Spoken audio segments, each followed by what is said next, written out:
Hello everyone, this is Rupesh Kumar and welcome you all in this mathematical physics solution series. So today we will discuss some another question from the mathematical physics section uh, which were asked in previous year.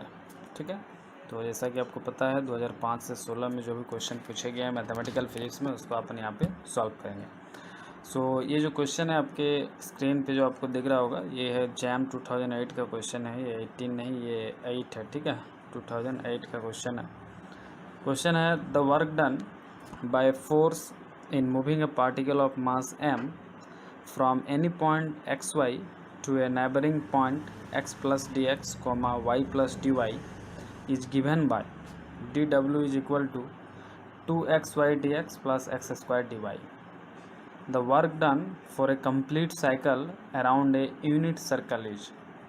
दोस्तों आप अगर ये D W है तो जो हमारा work done होगा for a complete cycle वो क्या होगा, इंटीग्रेशन ऑफ डी डब्ल्यू होगा. ठीक है, और अगर हम लोग इसको स्फेरिकल पोलर कोऑर्डिनेट सिस्टम में कन्वर्ट कर लें, क्योंकि वर्क डन जो निकालना है वो complete cycle around a unit circle, मतलब एक सर्किल के अराउंड में निकालना है जिसका रेडियस क्या हो. यूनिट सर्किल कहने का मतलब इसका रेडियस कितना हो, r1 हो. ठीक है,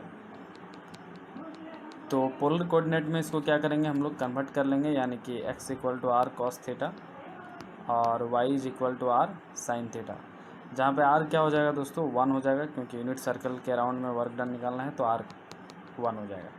अब हम लोग dy और dx भी निकाल लेंगे डिफ्रेंशिएट करके और टोटल वर्क डन निकालेंगे.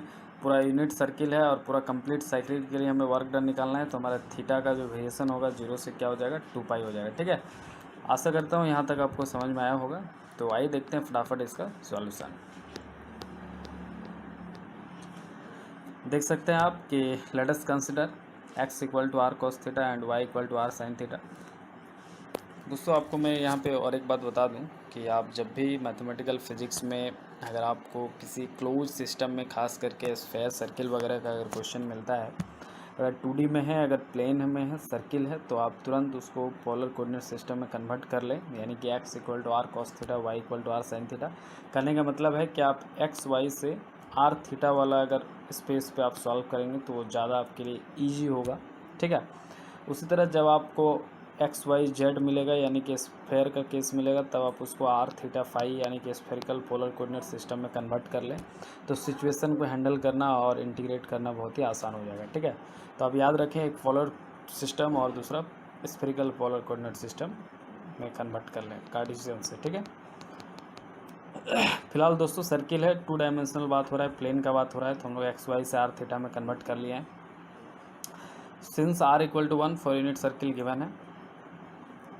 अब यहाँ पे चूँकि एक्स इक्वल टू क्या बच गया, कॉस थीटा बच गया, और y equal to sine theta बच गया, तो अपन यहाँ से डी एक्स और डी वाई भी निकाल सकते हैं. ठीक है, चलिए डिफ्रेंशिएट करते हैं इसको. तो आप देख सकते हैं एक्स का डिफरेंशियल डी एक्स हो गया और ये कॉस थीटा का क्या हो गया, कॉस थीटा का माइनस साइन थीटा और ये डी थीटा. ठीक है, उसी तरह से दोस्तों y का क्या हो गया डी वाई और ये साइन थीटा का हो गया कॉस थीटा डी थीटा. दोस्तों जो हमारा डी डब्ल्यू दिया हुआ था वो दिया हुआ था 2xy और ये dx. तो देखिए आप 2x की जगह क्या बचा कॉस थीटा, y की जगह साइन थीटा और ये dx की जगह minus sine theta D theta, plus x square यानी कि कॉस थीटा का स्क्वायर और डी वाई यानी कॉस थीटा डी थीटा. ठीक है, हमने सब्स्टिट्यूट कर दिया. आप ये भी देख सकते हैं कि इसके बाद इसको हम सब्स्टिट्यूट करने के बाद इसको सॉल्व कर लिए और आप देख सकते हैं कि सॉल्व करने के बाद कितना आया, ये -2 sine square theta cos theta D theta plus cos 3 theta D theta, cos का पावर 3 थीटा डी थीटा. ठीक है दोस्तों, अगर टोटल वर्क डन की बात करें तो इंटीग्रेशन ऑफ डी डब्ल्यू हो जाएगा, और जो चूँकि सर्किल का केस है दोस्तों तो थीटा इस तरह से कुछ ये आर है और ये कुछ इस तरह थीटा होता है. तो आप देख सकते हैं पूरा इस सर्किल को ट्रेस करने के लिए थीटा को पूरा एक राउंड घूमना पड़ेगा, यानी थीटा का मिनिमम वैल्यू 0 होगा रेफरेंस पे, और जो थीटा का मैक्सिमम वैल्यू होगा दोस्तों कितना होगा 2 पाई होगा, यानी कि 360 degree, in order to complete 1 cycle.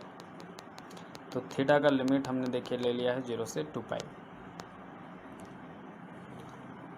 अब आप देख सकते हैं कि ये जो डी डब्ल्यू है दोस्तों यहाँ पे ये -2 sine square theta cos theta D theta plus cos Q theta इस पे हमने ये डी को यहाँ पुट कर दिया है और कुछ इस तरह से देखिए आ गया। -2 कांस्टेंट था बाहर ले लिया, दोनों इंटीग्रल को देखिए सेपरेट कर लिया हमने।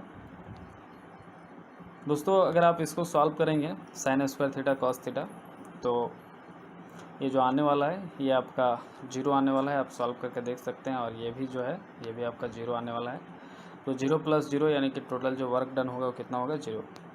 आप चाहें तो इसको सॉल्व भी कर सकते हैं।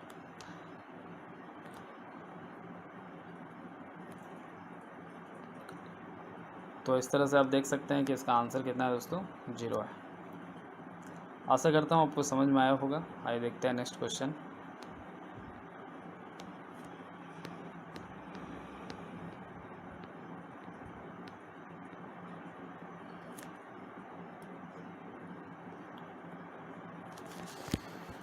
दोस्तों नेक्स्ट क्वेश्चन जो है स्क्रीन पे ये IIT JAM 2006 का है और क्वेश्चन है for the vector field v = x(z)² i cap minus y(z)² j cap plus z(x²) - y² k cap. ये आपको एक वेक्टर दिया हुआ है जो भी है, यहाँ साइन छूट गया है लेकिन आप समझ रहे हैं कि वो वेक्टर में है।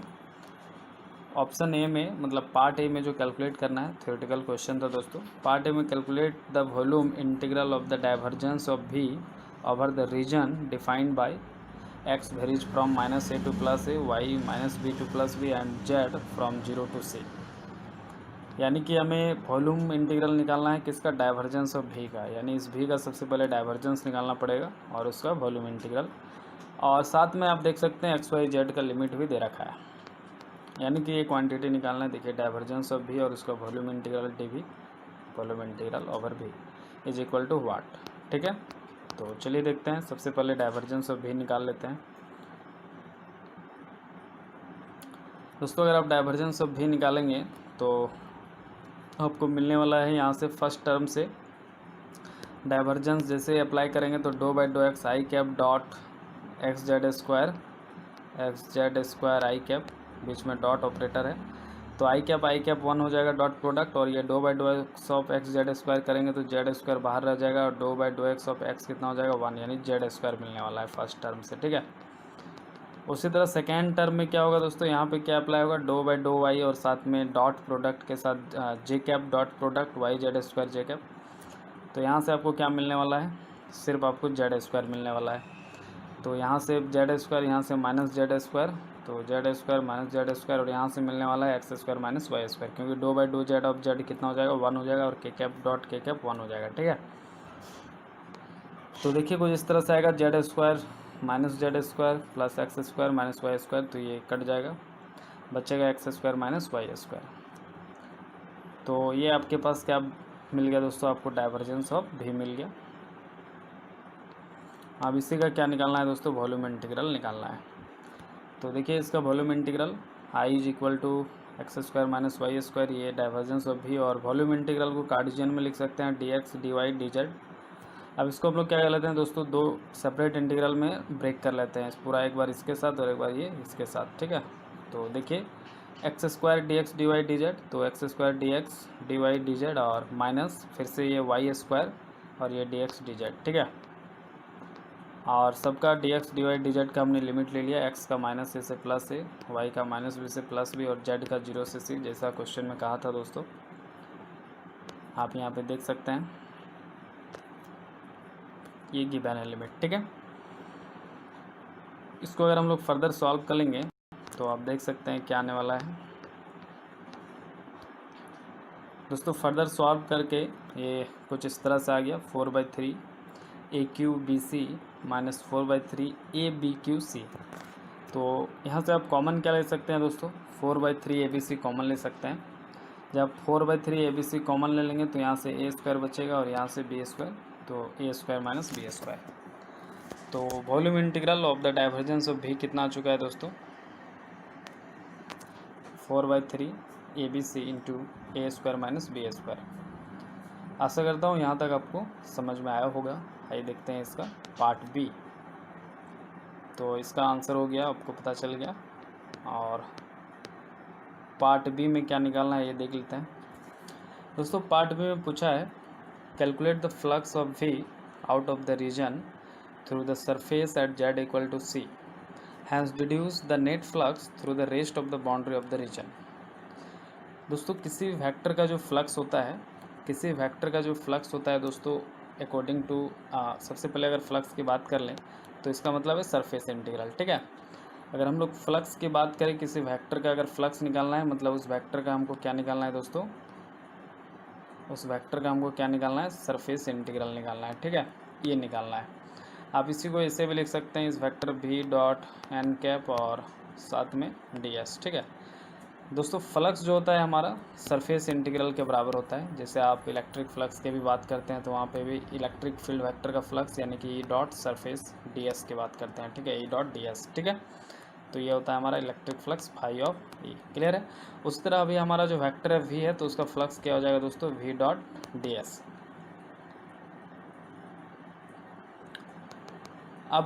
अब अगर इसको निकालना है, चूँकि हम लोग फ्लक्स को निकालना है तो surface integral v dot D A को निकालना है। इसका मतलब ये डाइवर्जेंस नहीं दोस्तों, ये v है, सॉरी नेबुला नहीं, वो v है। अब दोस्तों हम लोग सरफेस इंटीग्रल को क्या वॉल्यूम इंटीग्रल में चेंज कर लें? हाँ भाई कर सकते हैं। तो आपको मालूम होगा according to Gauss divergence theorem surface integral can be converted into volume integral. और वो फॉर्म क्या होता है दोस्तों, तो ये जो भी वेक्टर v दिख रहा है उसका डाइवर्जेंस हो जाएगा, तो डाइवर्जेंस ऑफ v, और ये सरफेस इंटीग्रल किस में कन्वर्ट हो जाएगा, वॉल्यूम इंटीग्रल यानी dv।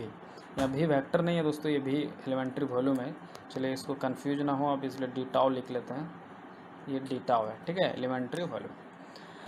तो ये जो सरफेस इंटीग्रल है ये इस तरह से वॉल्यूम इंटीग्रल के फॉर्म में हो सकता है। और अभी हम लोग डाइवर्जेंस ऑफ v यानी कि जो वेलोसिटी वेक्टर है, वेलोसिटी नहीं, यहाँ पे जो वेक्टर v दिया होता है उसका डाइवर्जेंस का वॉल्यूम इंटीग्रल अभी हम निकाले थे हम लोग पार्ट ए में। कितना आया था वो, 4/3 ABC a square minus b square. यानी कि ये जो फ्लक्स होगा, जो सरफेस इंटीग्रल होगा वो भी इतना ही होगा। ठीक है, क्योंकि दोनों बराबर होते हैं according to Gauss divergence theorem. देख लीजिए यहाँ पे भी हमने वही सेम चीज़ निकाला था सभी, और वॉल्यूम इंटीग्रल dv। ठीक है, तो नेट फ्लक्स हमारा इतना ही होगा दोस्तों, जो ये आपको आंसर दिख रहा होगा यहाँ पे। आशा करता हूँ आपको समझ में आया होगा। और आइए देखते हैं नेक्स्ट क्वेश्चन।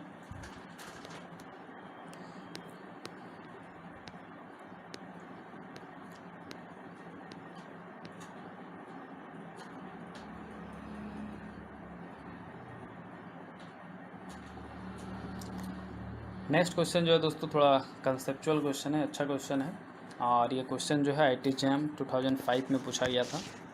थ्योरेटिकल क्वेश्चन है दोस्तों, आई थिंक 10 या 15 मार्क्स में पूछा गया था। इसमें भी 2 पार्ट है, पार्ट ए और पार्ट बी। ठीक है दोस्तों, क्वेश्चन है पार्ट ए में, consider a constant vector field v equal to v not k cap, find any one of the many possible vectors u for which curl of u equal to v। आपको यहाँ पे एक constant vector field v दिया हुआ है, आप देख सकते हैं। उसका वैल्यू कितना हुआ है दोस्तों, v नॉट k कैप।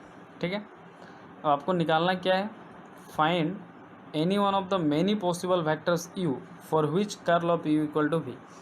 यानी कि curl of u equal to अगर v करेंगे तो आपको बहुत सारा u का वैल्यू हो सकता है, वेक्टर u का, उसमें से किसी एक u का वैल्यू आपको बताना है। यानी इस कंडीशन को चलिए हम लोग सेटिस्फाई करते हैं और जो पॉसिबल u का वैल्यू होगा उसको देखते हैं। तो लेट स्टार्ट। तो चलिए हम लोग मान लेते हैं अपने से कोई वेक्टर u, तो u equal to u x i cap, यानी कि u x is the x component of the u, u y is the y component of the u, and uz is the z component of the u. So let vector u is equal to ux I cap plus ui j cap plus uz k cap. Now curl of u जो है दोस्तों कितना होगा, तो कर्ल of u is equal to i cap j cap k cap, और ये जो नेबुला वेक्टर दिख रहा है उसका आई जे के का कोफिशिएंट कितना होता है दोस्तों, do by do x, do by do y और do by do z respectively. जो वेक्टर यू है दोस्तों उसका कोफिशिएंट कितना माने हम लोग, u x u y u z, तो u x u y u Z.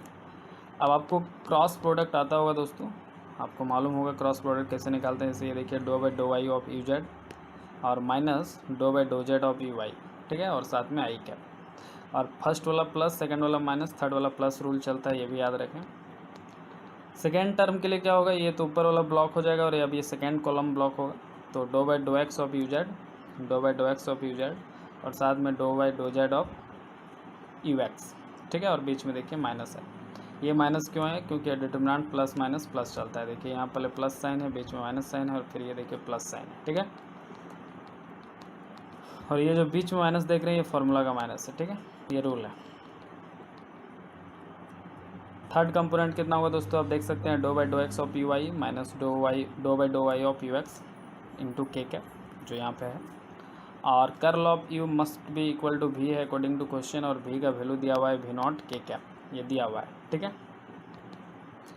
आप देख सकते हैं अकॉर्डिंग टू क्वेश्चन हम लोग दोनों को बराबर भी कर दिए।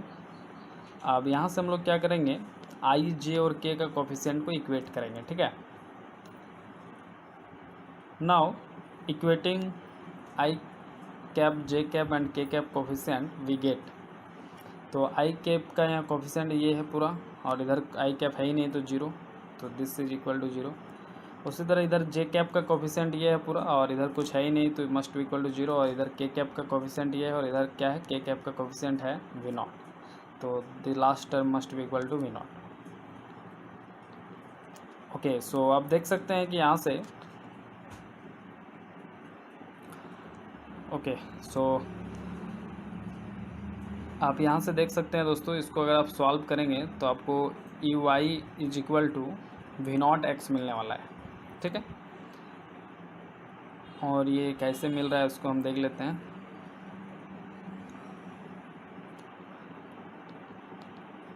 Okay, so E y equal to v not x मिल रहा है, यानी कि जो यू होगा वो हमारा v not x j cap होगा दोस्तों, क्योंकि ये बाकी जो है हाँ do u z of do y must be equal to do u y by do z. इसको अगर आप सॉल्व करेंगे तो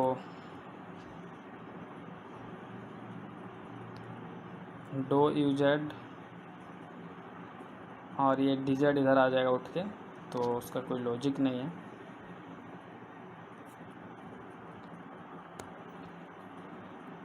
इसको आप तीनों को अगर आप अच्छे से अगर आप इक्वेट करते हैं और सॉल्व करते हैं, जिसका जहाँ पे जो यूज होगा उसको पुट करते हैं। फ़िलहाल मुझे याद नहीं आ रहा एग्जैक्टली इसको कहाँ पे कैसे किया था मैंने, लेकिन इसको सॉल्व करने पे आई थिंक इसको ये थर्ड वाला को सॉल्व करने पे आता है u of y is equal to v not x, और इसका मतलब है कि वाई कंपोनेंट आ रहा है कितना, वी नॉट एक्स आ रहा है, यू एक्स और यू वाई कंपोनेंट शायद जीरो आ रहा है दोस्तों, तो you y u Z component और यू एक्स कंपोनेंट, तो यानी कि u जो है उसका y कंपोनेंट सिर्फ मिल रहा है वी नॉट एक्स, यानी अगर मतलब फैक्टर u को लिखें तो ये one of the possible solution है वी नॉट एक्स, और चूँकि y कंपोनेंट इसलिए जे कैप, ठीक है। तो this is one of the possible solution of the vector u।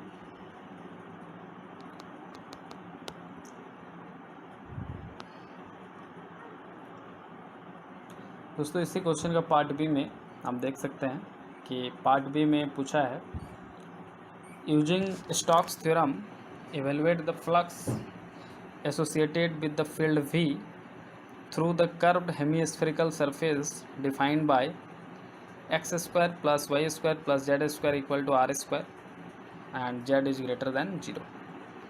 तो आपको स्टोक्स थ्योरम यूज करना है, और जो फ्लक्स है इस वेक्टर जो भी आपको दिख रहा है वी नॉट के कैप, उससे एसोसिएटेड जो फ्लक्स है through the curved hemispherical surface defined by this निकालना है उसको, ठीक है।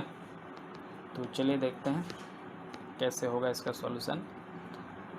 ओके गाइस, सो सॉल्यूशन थोड़ा लंबा है, but flux associated with the field is defined as, आपको मालूम है कि फ्लक्स यानी कि सरफेस इंटीग्रल, तो vector v dot n cap, और चूँकि एक्स वाई प्लेन पे ले रहे हैं, जेड इक्वल टू जीरो पे बात हो रहा है, जेड ग्रेटर देन जीरो है, और स्फेयर है लेकिन जेड ग्रेटर जीरो पे बात हो रहा है, यानी एक्स वाई प्लेन पे बात हो रहा है, तो जो हमारा सरफेस हो जाएगा वो d x into d y हो जाएगा, एलिमेंट्री सरफेस। और यही हमें क्वांटिटी जो साई आपको दिख रहा है जो फ्लक्स है उसको निकालना है। दोस्तों यहाँ पे हमारा जो सरफेस है वो दिया हुआ है स्फेयर का सरफेस एक्स स्क्वायर, उसका इक्वेशन दिया हुआ है x square plus y square plus z square equal to r square. ये जो दोस्तों स्फेयर है उसका इक्वेशन है, तो इसको सॉल्व करके इतना आ जाएगा phi equal to x square plus y square plus z square minus r square. दोस्तों यहाँ से अगर आप ग्रेडियंट ऑफ फाई निकालेंगे तो ग्रेड फाई इक्वल टू कितना आने वाला है, एक्स स्क्वायर का 2x आई कैप, वाई स्क्वायर का 2y जे कैप और जेड स्क्वायर का 2z k cap, r square constant treat होगा तो वो जीरो हो जाएगा। ठीक है। तो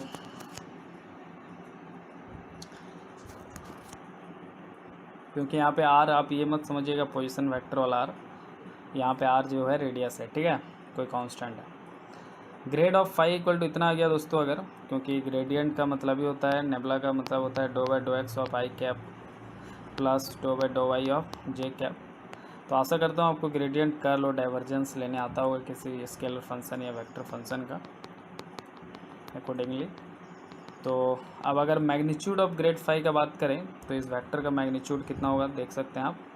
2 सब में कॉमन है तो बाहर आ जाएगा, और under root x square plus y square plus z square. और आपको ये भी मालूम है दोस्तों कि जो under root x square plus y square plus z square होता है वो हमारा वेक्टर आर होता है, रेडियस वेक्टर आर, तो 2 इंटू आर हो गया।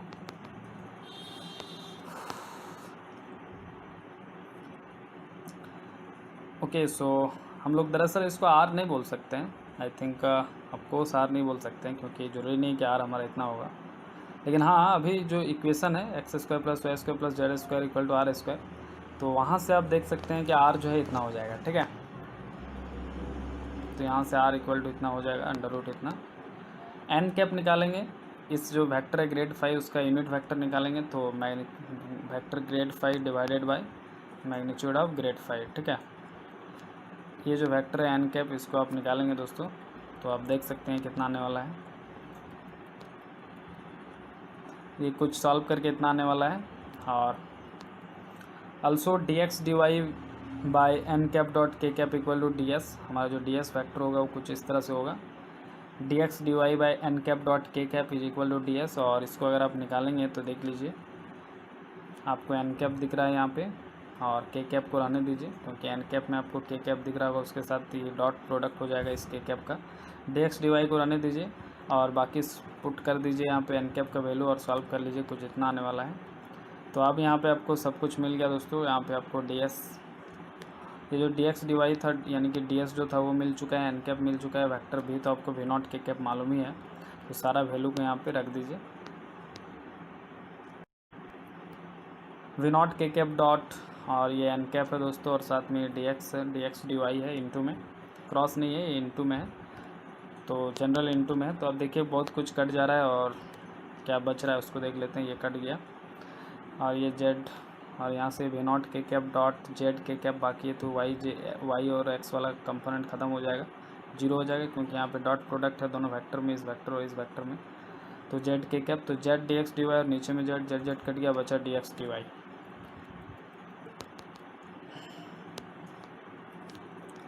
वी नॉट कॉमन है दोस्तों, कांस्टेंट है, उसको बाहर ले लेते हैं। Integral d x d y बचा, तो डी एक्स का लिमिट होगा माइनस प्लस आर, क्योंकि रेडियस है दोस्तों, और अबव जेड एक्सिस है, और साथ में डी वाई का जो लिमिट होगा वो कितना होगा, यहाँ से हम लोग निकाल रहे हैं, जेड इक्वल टू 0 कर रहे हैं।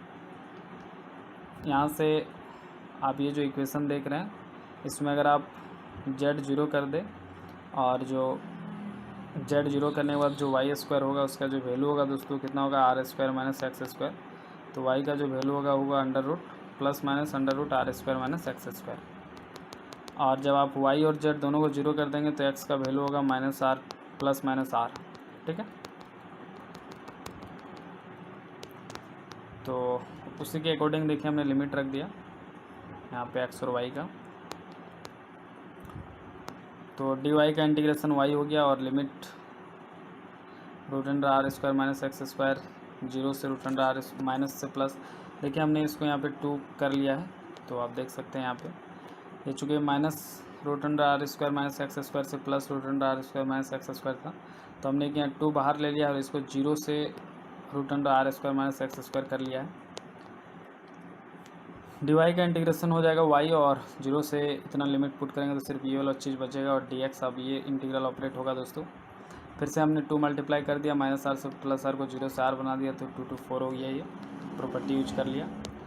अब इसको अपने को सॉल्व करना है, तो ये एक स्टैंडर्ड इंटीग्रल है दोस्तों कि root under a square minus x square, या फिर कोई भी constant r square minus x square d x. तो इस इंटीग्रल का वैल्यू इतना होता है, ठीक है, x root under r square minus x square by 2 plus r square by 2 sine inverse x by are.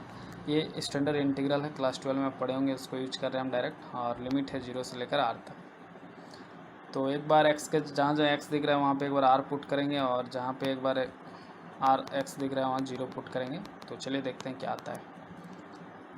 अब जब आर पुट करेंगे दोस्तों तो यहाँ पे x square minus x square की जगह आर स्क्वायर हो जाएगा, और ऑलरेडी आर स्क्वायर है तो r square minus r square 0, ये टर्म खत्म हो जाएगा। आर पुट करेंगे तो यहाँ एक्स की जगह आर हो जाएगा आर बाई आर 1 यानी π/2 आएगा यहाँ से, और यहाँ आर स्क्वायर बाई 2 π/2, क्योंकि साइन इन्वर्स 1 को यहाँ पे साइन π/2 लिखेंगे तब तो साइन इन्वर्स साइन कट जाएगा, बचेगा π/2। तो इस तरह से दोस्तों यहाँ आर स्क्वायर बाई 2 और ये साइन इन्वर्स 1 से π/2। दोस्तों जब 0 रखेंगे x की जगह पे तो यहाँ ये x, ये जो x दिख रहा है इसको पूरा 0 कर देगा, और ये x साइन 0 का वैल्यू 0 तो ये पूरा 0 कर देगा। तो बचेगा हमारे पास सिर्फ आर स्क्वायर बाई 2 और π/2। 2 2 ये 4 दोस्तों, और यहाँ से भी ये 4 कट गया, बचा ये क्या पाई आर स्क्वायर और वी नॉट। तो साई का जो वैल्यू बचा दोस्तों कितना बचा, pi r square into v not. तो this is the flux associated with the vector field v, और आशा करता हूँ आपको समझ में आया होगा। This is the psi, value of psi यानी कि the flux associated with the vector field v, यानी कि जो इक्वेशन 1 का वैल्यू था वो आ चुका है दोस्तों। और इस तरह से पार्ट बी का आंसर हो गया पाई आर स्क्वायर वी नॉट।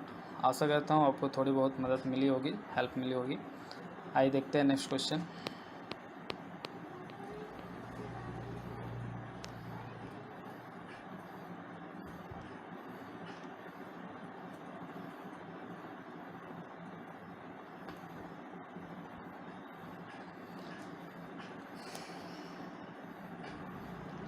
दोस्तों ये जो नेक्स्ट क्वेश्चन है ये जैम 2016 का है, और क्वेश्चन आप देख सकते हैं ये मैट्रिक्स अलजेब्रा से है।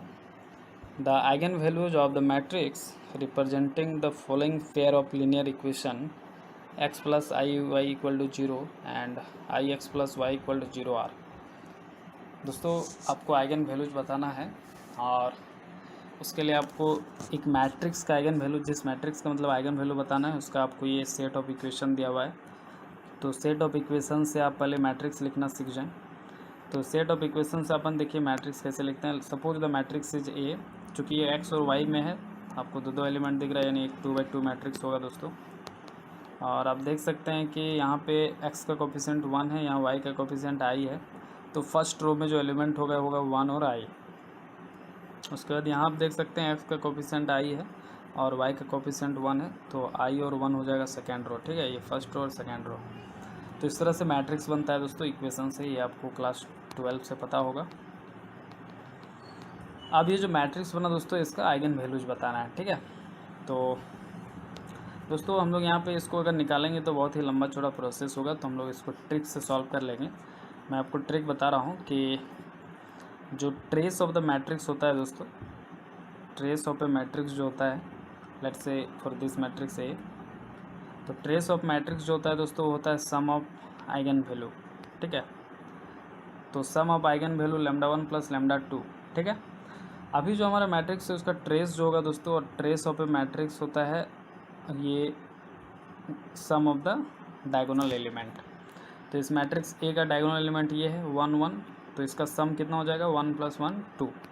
तो ट्रेस ऑफ ए मैट्रिक्स हो गया डायगोनल एलिमेंट का सम, यानी कि अभी के लिए मैट्रिक्स के लिए हो गया 2। इस मैट्रिक्स का दोस्तों ट्रेस कितना हो गया हमारा 2 हो गया। क्लियर है। अब ये भी एक प्रॉपर्टी आपको मालूम है कि trace of the matrix which is for this case this is 2 and this is must be equal to sum of the eigen value. चूँकि 2/2 मैट्रिक्स है तो 2 आइगन वैल्यू होगा, λ1 और λ2 मान लेते हैं। तो लैम्डा जो होगा आइगन वैल्यू जो होंगे उसके सम के बराबर होता है दोस्तों trace of A matrix. Clear है। तो अभी हमारा ट्रेस मैट्रिक्स से पता चल गया 2, और ये सेटिस्फाई करना चाहिए सम of the eigen value.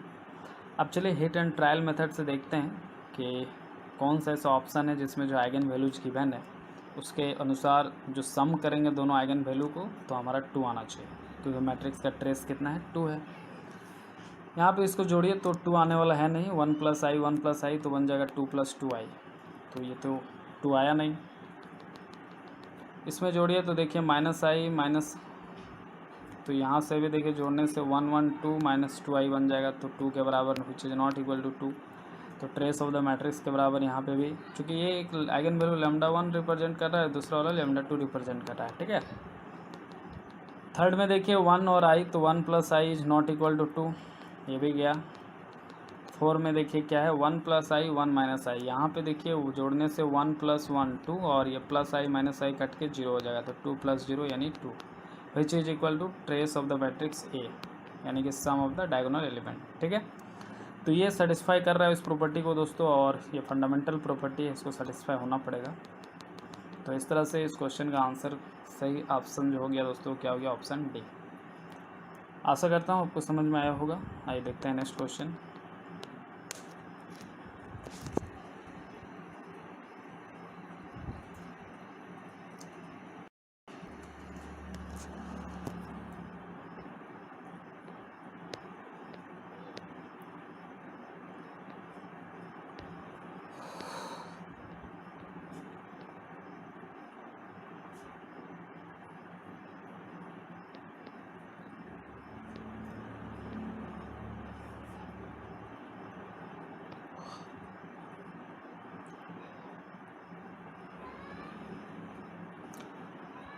Okay, so next question जो है दोस्तों हमारा IIT JAM 2016 का है, और क्वेश्चन है for the given set of equations which one of the following statement is correct. तो आपको यहाँ पे आप देख सकते हैं कि इक्वेशन दिया हुआ है x + y = 1, y + z = 1 and x + z = 1। अब इस सेट ऑफ इक्वेशन के लिए हमें कौन सा स्टेटमेंट करेक्ट है या इनकरेक्ट है बताना है। तो चलिए आप इस सबसे पहले इसको मैट्रिक फॉर्म में लिख लेते हैं। 3 इक्वेशन है, मतलब ये 3/3 का मैट्रिक्स होगा दोस्तों। तो मैट्रिक्स में जो ए होता है दोस्तों, वो एक क्या होता है, देखिए यहाँ पे x का कोफिशिएंट 1, y का कोफिशिएंट 1 और z का कोफिशिएंट कितना है दोस्तों, z है ही नहीं तो 0, यानी 1 1 0 फर्स्ट रो हो गया। सेकेंड इक्वेशन से सेकेंड रो लिखेंगे और थर्ड इक्वेशन से थर्ड रो लिखेंगे, ठीक है। तो y + z = 1 जो है ये हमारा सेकेंड इक्वेशन है। तो यहाँ पे x है नहीं, तो x का कोफिशिएंट ऐसा लिख सकते हैं 0 × x प्लस के साथ ऐड कर सकते हैं। तो x का कोफिशिएंट 0 है, तो देखिए 0, और y z है तो उनका कोफिशिएंट 1 1 भी है, आप देख सकते हैं y का कोफिशिएंट 1 है, z का कोफिशिएंट 1 है, तो 1 1 हो गया। तो सेकेंड रो बन गया 0 1 1। दोस्तों जो थर्ड इक्वेशन है यहाँ पे x का कोफिशिएंट 1 है, y है नहीं, y का कोफिशिएंट 0 और z का कोफिशिएंट 1। तो जो हमारा थर्ड रो हो गया वो कितना हो गया 1 0 1। दोस्तों एक वेक्टर b होता है जिसको कॉलम मैट्रिक्स बोलते हैं, और वो कितना होता है, ये जो आपको RHS में दिख रहा है आपको, तो फर्स्ट का 1, सेकंड का 1, थर्ड का 1, तो ये इस तरह से हमारा एक 1 1 1 यानी कि 3/1 मैट्रिक्स होता है। तो ये हो गया बी। ये हम क्लास 12 इन्वर्स ऑफ मैट्रिक्स की बात कर रहे हैं दोस्तों, उसी का कंसेप्ट है। अब दोस्तों ये जो ए है इसका अगर डिटर्मिनेंट आप निकालेंगे, तो डिटर्मिनेंट कैसे निकालते हैं आपको मालूम होगा। 1 को रखिए और ये प्रोडक्ट रूल ऐसे लगा दीजिए, 1 × 1 और 1 - 0 0, तो ये 1 बचा। फिर ये -1 0 -1 और थर्ड वाला तो 0 है, तो ख़त्म ही हो जाएगा। तो ये डिटर्मिनेंट जो आ रहा है दोस्तों 2 आ रहा है, जो 0 के बराबर नहीं है। ए का डिटर्मिनेंट दोस्तों 2 आ रहा है जो 0 के बराबर नहीं है। तो अब क्या होगा कंडीशन, आइए कुछ कंसेप्ट पढ़ लेते हैं दोस्तों। सिस्टम ऑफ लीनियर इक्वेशन में आपको ये मालूम होना चाहिए कि कंसिस्टेंट इक्वेशन बोलते हैं किसको और इनकंसिस्टेंट किसको बोलते हैं। जिसका सॉल्यूशन एग्जिस्ट करता है उसको कंसिस्टेंट, जिसका सॉल्यूशन डज नॉट एग्जिस्ट उसको इनकंसिस्टेंस। दोस्तों सॉल्यूशन एग्जिस्ट नहीं करना यानी कि इनकंसिस्टेंट जो है उसमें प्रॉपर्टी क्या है, मैथमेटिकली उसको कैसे समझेंगे, जब डिटर्मिनेंट ऑफ ए हमारा 0 हो जाए। लेकिन अभी हम लोग देख चुके हैं दोस्तों डिटर्मिनेंट ऑफ ए जो है वो नॉट इक्वल टू 0 है, तो वो तो इसमें अप्लाई होगा नहीं। तो चलिए आते हैं सेकेंड वाला में, यानी कंसिस्टेंट होगा, सॉल्यूशन एग्जिस्ट करेगा। एग्जिस्ट करेगा तो दो तरह से, या तो एक यूनिक सॉल्यूशन होगा, मतलब एक ही सॉल्यूशन होगा, एक्स वाई जेड का एक ही वैल्यू होगा, इसका एक वैल्यू, इसका एक वैल्यू, इसका एक वैल्यू कुछ होगा पर्टिकुलर, या फिर इनफाइनाइट नंबर ऑफ सॉल्यूशन होगा। तो इस बात को चेक करने के लिए क्या है दोस्तों, यूनिक सॉल्यूशन एग्जिस्ट कर रहा है मतलब डिटर्मिनेंट नॉट इक्वल टू 0 है, ये तो यहीं पे है determinant is not equal to 0, तभी यहाँ पे आप आ रहे हैं। अब यहाँ पे आने के बाद फिर से कंडीशन है कि इनफाइनाइट सॉल्यूशन या यूनिक सॉल्यूशन। तो दोस्तों adjoint of A into B equal to अगर 0 हो गया, मतलब आपको जो ए मैट्रिक्स है उसका एडजॉइंट निकालना पड़ेगा, फिर बी के साथ उसको मल्टीप्लाई करना पड़ेगा, और वो अगर मैट्रिक्स जो है वो अगर 0 आ गया एडजॉइंट ए इंटू बी, तब आप कह सकते हैं कि इनफाइनाइट नंबर ऑफ सॉल्यूशन होगा। लेकिन अगर ऐसा नहीं हुआ, नॉट इक्वल टू 0 हो गया, तब हमारा यूनिक सॉल्यूशन होगा। क्लियर है। और इनकंसिस्टेंट में solution does not exist, determinant of A equal to 0 और adjoints of A B, adjoint of A into B is not equal to 0। तो ये कुछ हो गया कंसेप्ट। अब आइए देखते हैं यहाँ पे ऑप्शन हमें क्या कह रहे हैं। ठीक है, तो इक्वेशन आर इनकंसिस्टेंट, इनकंसिस्टेंट मतलब determinant of A equal to 0। तो अभी हमारा जो डिटर्मिनेंट ऑफ ए 2 है दोस्तों 0 के बराबर नहीं है, तो ये तो चला गया, ऑप्शन होगा नहीं ये सही। Equations are consistent and many solution exist, infinite number of solution exist की बात कर रहा है, तो ये तभी होगा जब adjoint of A into B equal to 0 होगा। तो ये भी चला गया, वो चीज़ आप निकाल के देख लेंगे, 0 नहीं आएगा adjoint of A into B. D में कह रहा है equation are consistent and only a trivial solution exist, और बी में कह रहा है equation are consistent and a single non trivial solution exist. दोस्तों नॉन ट्रिवियल सॉल्यूशन यहाँ पे एग्जिस्ट करेगा और इसका जो है ऑप्शन बी सही हो जाएगा। ठीक है, बाकी ऑप्शन डी भी क्या होगा, गलत होगा। आशा करता हूँ आपको समझ में आया होगा। आइए देखते हैं नेक्स्ट क्वेश्चन।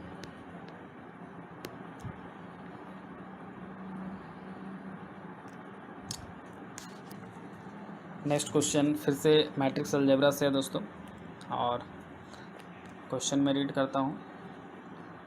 कुछ ये जो क्वेश्चन है ये जैम 2015 में पूछा गया था। क्वेश्चन है the trace of a 2x2 matrix is 4 and its determinant is 8।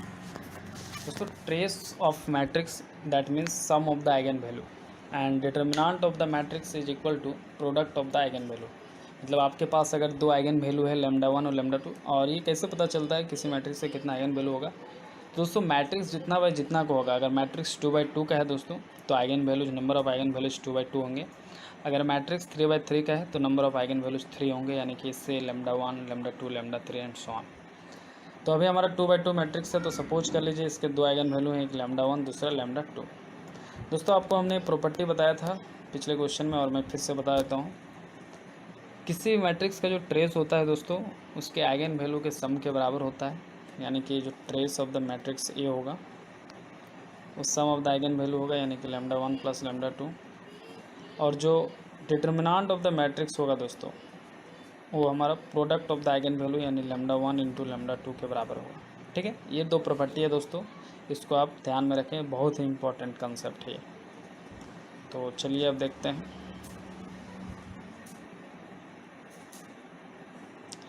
Trace of a 2x2 matrix is 4 and determinant is 8.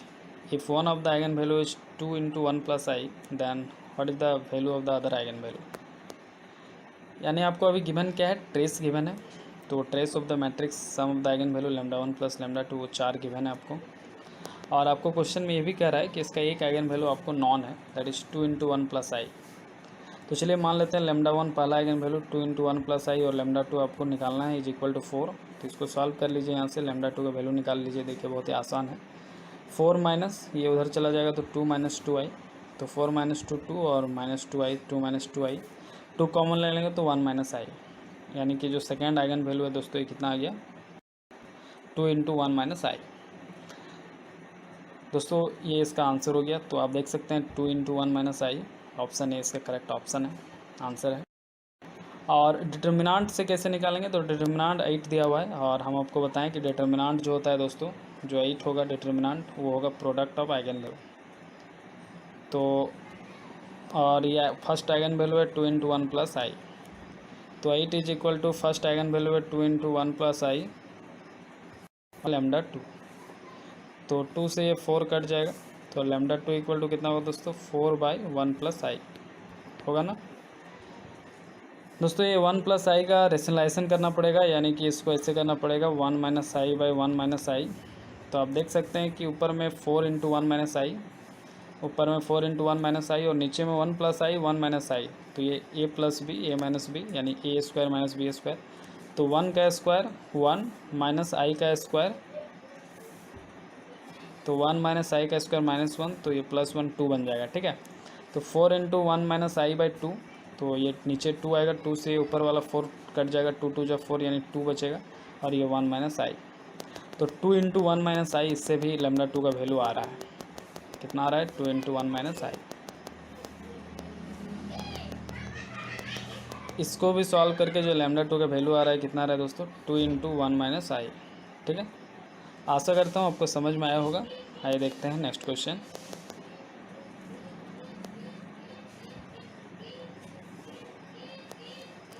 Just wait guys. Okay guys, so आप देख सकते हैं कि इस तरह से इस क्वेश्चन का हमने दोनों मेथड से सॉल्व किया और जो सेकंड आइगन वैल्यू कितना है 2 इंटू 1 माइनस आई। तो दोनों मेथड बता दिया। जब भी जिस तरह का क्वेश्चन होगा, जिस भी मेथड से सॉल्व हो सके आपको आ जाना चाहिए। और इस तरह से इस क्वेश्चन का करेक्ट ऑप्शन ए है। आशा करता हूँ आपको समझ में आया होगा। आइए देखते हैं नेक्स्ट क्वेश्चन।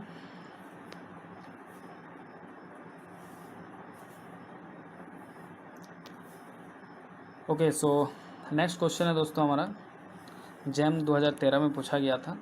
क्वेश्चन है the inverse of the matrix M is equal to 0 1 1 0 0 1 1 0 0। एक 3x3 मैट्रिक्स दिया है दोस्तों और इसका इन्वर्स निकालना है। ठीक है, और इन्वर्स जो निकालना है एम का, यानी कि जो एम इन्वर्स है दोस्तों, उसके लिए आपको कुछ ऑप्शन दिए हुए हैं और आप देख सकते हैं कि जो सारे ऑप्शंस हैं वो मैट्रिक्स एम के ही टर्म्स में है। ठीक है, आप देख सकते हैं यहाँ पे, यानी कि मैट्रिक्स एम के ही टर्म्स में आपको एम इन्वर्स निकालना है दोस्तों। यहाँ पे इसके लिए एक थ्योरम है केची हैमिल्टन थ्योरम, और कॉची हैमिल्टन थ्योरम के अनुसार दोस्तों जो आइगन वैल्यू इक्वेशन होता है किसी मैट्रिक्स का, वो उसके इन्वर्स को भी सेटिस्फाई करता है। मतलब उस मैट्रिक्स के इन्वर्स को नहीं, उस मैट्रिक्स को सेटिस्फाई करता है। चलिए देखते हैं क्या होता है आइगन वैल्यू इक्वेशन। तो अगर आप नहीं पढ़े हैं या पढ़े हैं तो आपको मालूम होगा A minus lambda I equal to 0। This is the characteristic equation और also called eigen value equation. ठीक है, ए यहाँ पे ये मैट्रिक्स है जिसको हमने देखिए रख दिया माइनस लेमडा, और आई क्या है आइडेंटिटी मैट्रिक्स है, और लेमडा आइगन वैल्यूज है। जैसे 3x3 मैट्रिक्स है तो लेमडा का 3 वैल्यू हो जाएगा, लेमडा 1 लेमडा 2 लेमडा 3। तो फिलहाल लेमडा ही रहने देते हैं। और आई आइडेंटिटी मैट्रिक्स है तो 3x3 मैट्रिक्स है तो उसका आइडेंटिटी मैट्रिक्स हो जाएगा 1 0 0 0 1 0 और ये 0 0 1। ठीक है, आशा करता हूँ ये चीज़ आपको क्लियर होगा।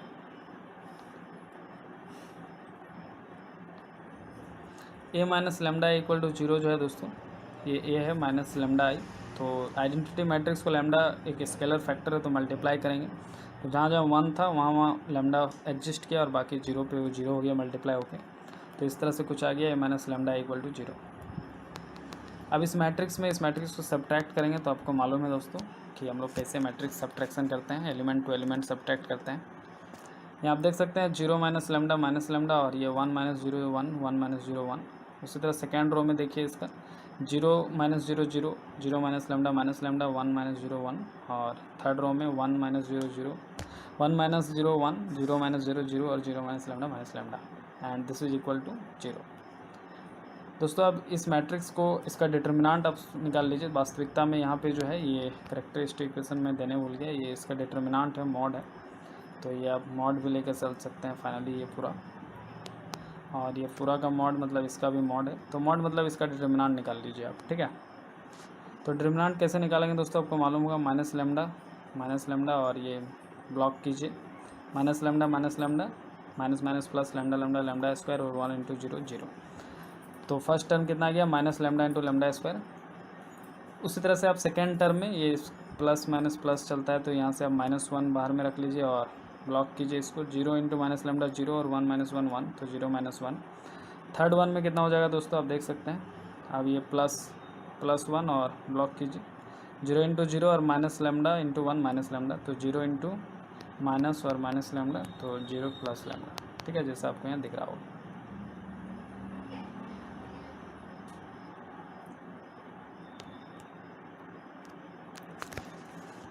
सो आप अब यहाँ पे देख सकते हैं कि ये फर्दर इसको सॉल्व करने पे कितना आ रहा है minus lambda cube plus 1 plus lambda equal to 0, या ढंग से सजा लें तो lambda cube minus lambda minus 1 equal to 0।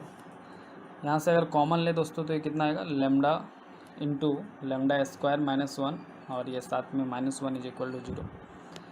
और आपको बता दें कि कोई भी जो मैट्रिक्स है दोस्तों वो उसको सेटिस्फाई करता है, उसका जो मैट्रिक्स एम है वो इसको सेटिस्फाई करेगा। तो मैं करेगा यानी कि लेमडा अगर टेंड्स टू एम हो जाए तो ये इक्वेशन सेटिस्फाई होगा according to Cauchy Hamilton theorem. तो चलिए जहाँ जहाँ लेमडा है वहाँ एम रख देते हैं, तो ये एम और ये एम स्क्वायर माइनस 1 माइनस 1 के जगह पे कुछ नहीं तो ये आइडेंटिटी मैट्रिक्स अगर मैट्रिक्स फॉर्म में लिखेंगे तो इज इक्वल टू 0। तो अब आप देख सकते हैं कि यहाँ से अगर हम ऐसा इसको लिखें m into m² minus 1 minus I को उधर ले जाएंगे तो प्लस आइडेंटिटी मैट्रिक्स बन जाएगा दोस्तों। अच्छा ये 1 के जगह पे यहाँ पे ये भी आइडेंटिटी मैट्रिक्स होगा तो ये चला गया उधर, तो ये क्या बन गया प्लस आई। अब इस m को उठा के उधर ले जाएंगे तो ये बन जाएगा m इन्वर्स, इस m को उठा के उधर ले जाएंगे तो बन जाएगा m इन्वर्स। तो m इन्वर्स इक्वल टू क्या बचेगा इधर m² माइनस आइडेंटिटी मैट्रिक्स।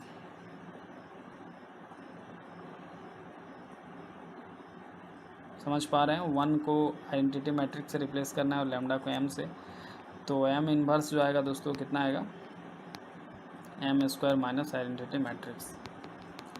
तो आइए देखते हैं इसको कि ऑप्शन कोई है कि नहीं। तो आप देख सकते हैं दोस्तों कि एक ऑप्शन है option B, that is m² minus I, और यही इसका दोस्तों करेक्ट ऑप्शन है। m इन्वर्स का जो वैल्यू होगा m के टर्म्स में कितना होगा m² माइनस आइडेंटिटी मैट्रिक्स। तो आशा करता हूँ आपको समझ में आया होगा।